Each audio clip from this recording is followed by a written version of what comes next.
Straight A's for St. George and Cedar City hospitals. Brian Head pushes back the opening for this year's ski season, and teens that turn selling clothes on Snapchat into a business. You're watching St. George News at 5. Good afternoon, I'm Amy Bennett. The local hospitals in St. George and Cedar City have both earned A grades for safety. Here's Chris Reed with what these hospitals are doing to ensure the safety of patients and workers. The report card is in, and when it comes to patient safety, both St. George Regional Hospital and the Cedar City Hospital are A students. Both hospitals have received the highest grades in the latest National Hospital Safety Report conducted by the Leapfrog Group. And for the first time since the biannual report was first issued in 2012, Utah as a whole leads all states in patient safety. Southern Utah's hospitals have received especially high marks in patient responsiveness and interactions, something that has been on the decline nationwide. Thanks, Chris. The Toker Reservoir project has officially begun construction. Here's Maury Kessler on the plans and the time frame for the new reservoir.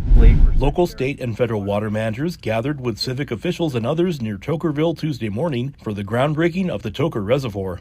Washington County Water Conservancy District General Manager Zach Renstrom said the new reservoir will serve as storage for the area's reuse water system and provide a new source of irrigation for local farmers who currently use high-quality water from the Tokerville Springs. And this water in this reservoir will be provided to farmers that are currently using a very high-quality water that we prefer to drink.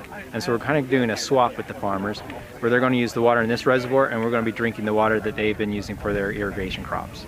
The reservoir will collect water from the faulty Ash Creek Reservoir 19 miles north of the new reservoir's location and will also be fed treated water from a new treatment plant currently under construction. The reservoir is projected to take 2 years to build and will have a capacity of 3,700 acre-feet of water once filled.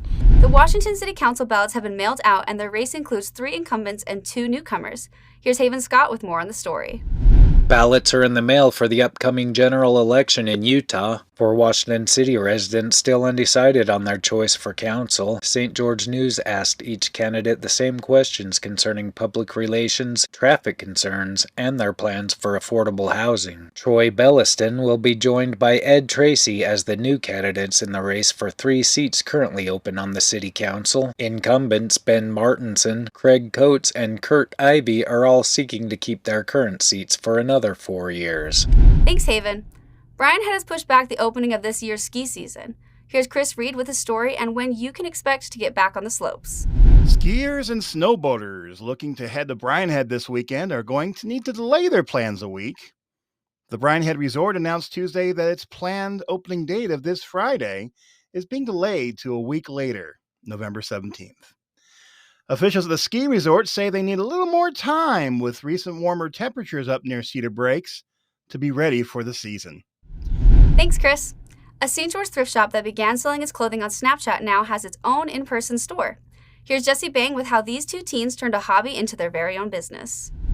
Ocho Thrift is a brand new vintage and upcycled clothing store owned and operated by 2 brothers, 15-year-old Dante Ochoa and 18-year-old Rio Ochoa. Along with upscale thrifted items, they also take clothing that would otherwise be discarded and turn them into Ocho Originals. These are some of our Ocho Originals that we have here at Ocho Thrift. First off, we have these reworked Carhartt jackets.